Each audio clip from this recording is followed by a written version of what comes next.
Hello everyone, welcome to Fire Talk. He's Chief Mark McCluskey, I'm Larry Flowers. We appreciate you joining us today. First off, we're going to talk about the cost of service for the month of February. Chief, let's jump right into it. Let's talk about the number of calls. Down in February just a little bit, which is a good thing, I guess. 1,784 total calls, 1,300 of them being medical calls, and 460 for fire incidents, and 15 working fires. 15 working fires, still a lot of fires, you know. Yeah, still is. Nothing real major, but still considered a working fire. Exactly. Yeah.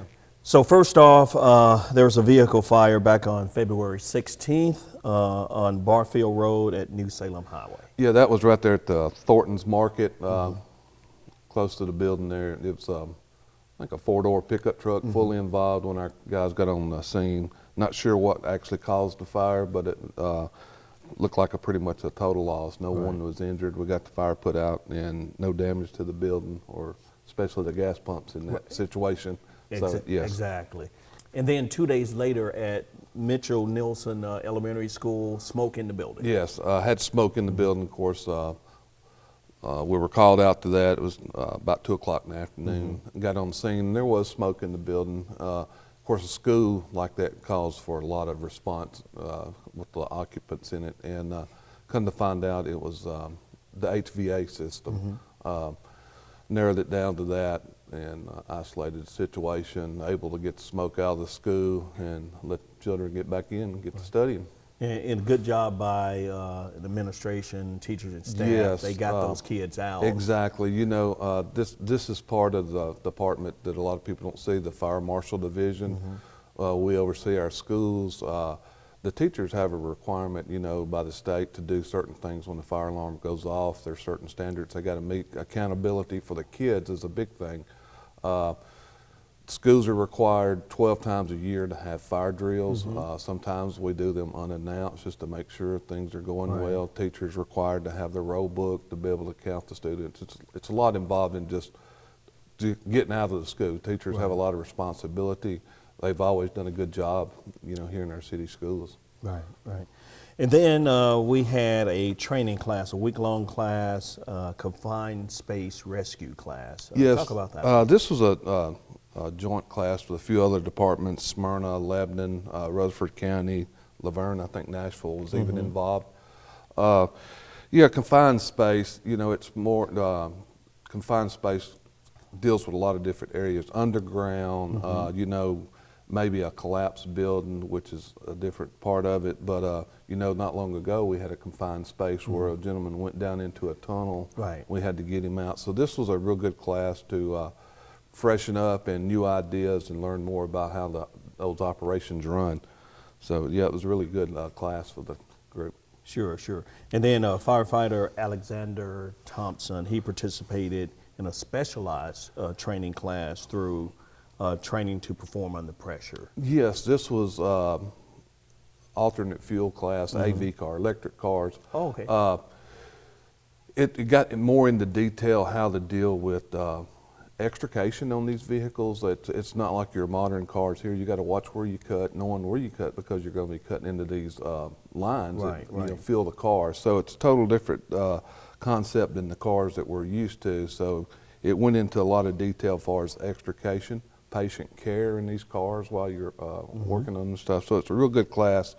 He went to it. He'll bring this experience and knowledge he learned from this class and share it with us. With the others. You know, Okay. So good deal. That is a good deal.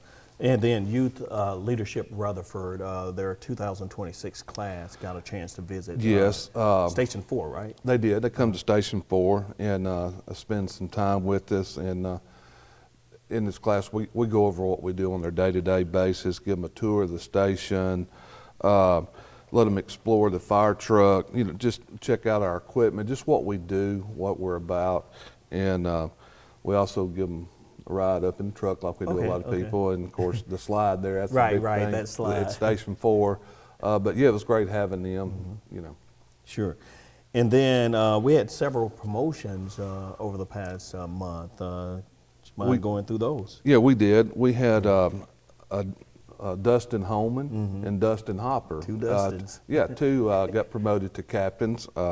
back last month. Both of them got about 10 years experience with our department.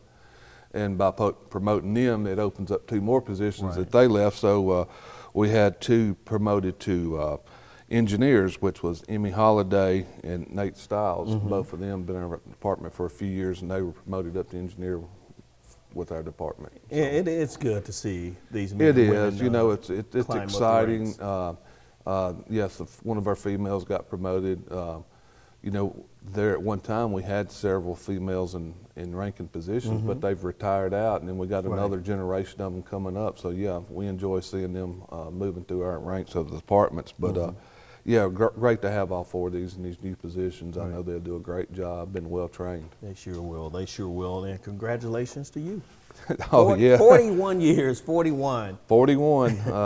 Yeah, I used to say I'm going 50, but I don't know. But yeah, back in February I turned 41 years of service here, working on 42 now. Man, you started when you were 10 or what? Pretty young. Yeah, so it's been a great career for me.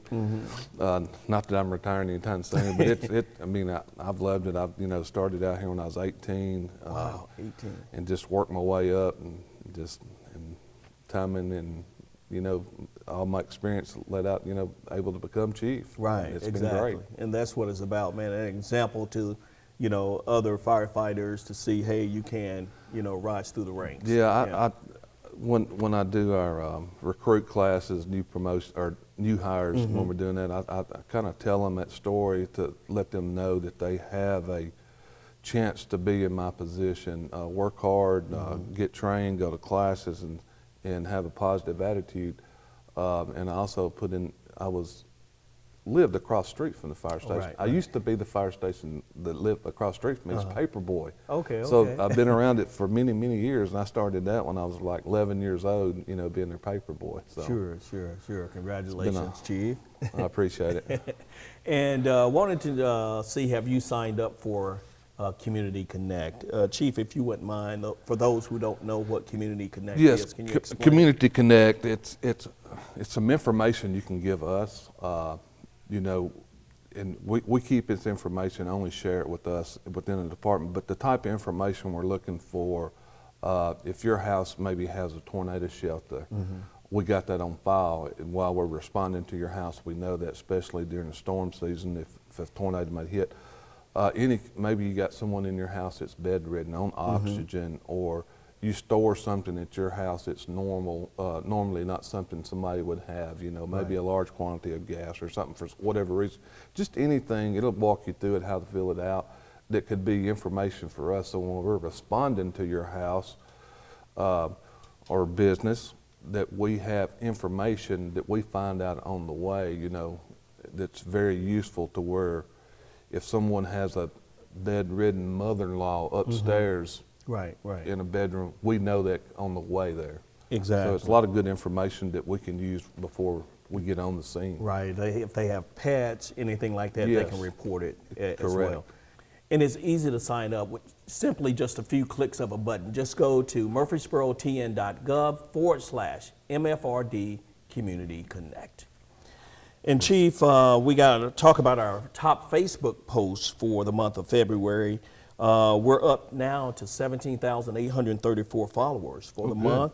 And some of the most viewed posts were the smoke at Mitchell Nielsen. 41,714 people viewed that post. 36,592 viewed that fire that we had with the vehicle fire at the Thorntons. And the promotions, man, they got 34,629 views. And so for the month of February, 240,420 views with Good people. numbers. So yeah, numbers are down just a little, but we did have the ice storm as well. So I know a lot of people, are included in that number as well. Yeah, I'm just looking at this smoke at Mitch and Nelson. That's probably a lot of mom and daddy checking on them children. So, Exactly. So, yes, indeed. We also encourage you to tune in each first Monday of the month for on WGNS Radio, where Chief McCluskey will participate in just talking about all things MFRD. He's on from 8:15 to 9 a.m. And when Chief can't go, you'll send a representative. Yeah, yeah. And we kind of do that sometimes, you know, to kind of give a little different perspective of different sides of the fire department. You know, we've sent our training officer, we've sent the fire marshal and stuff, so we talk about different fields, but yes. Exactly, exactly. Anything else you want to talk about that I failed to ask you? No, I think so, Larry. We covered a lot of stuff this month, and just hope everybody just remember this weather's getting nice. Yeah. Be safe out, watch for motorcycles, and enjoy your springtime and summer coming up. Definitely, definitely. Thank you for joining us on Fire Talk with Chief Mark McCluskey. As always, we hope that you find this conversation enlightening as well as informative. You can also catch us each month here on City TV, as well as the City of Murfreesboro YouTube channel, as well as social media pages for both the city as well as MFRD. I'm Larry Flowers, and on behalf of Chief Mark McCluskey, see you next time on Fire Talk.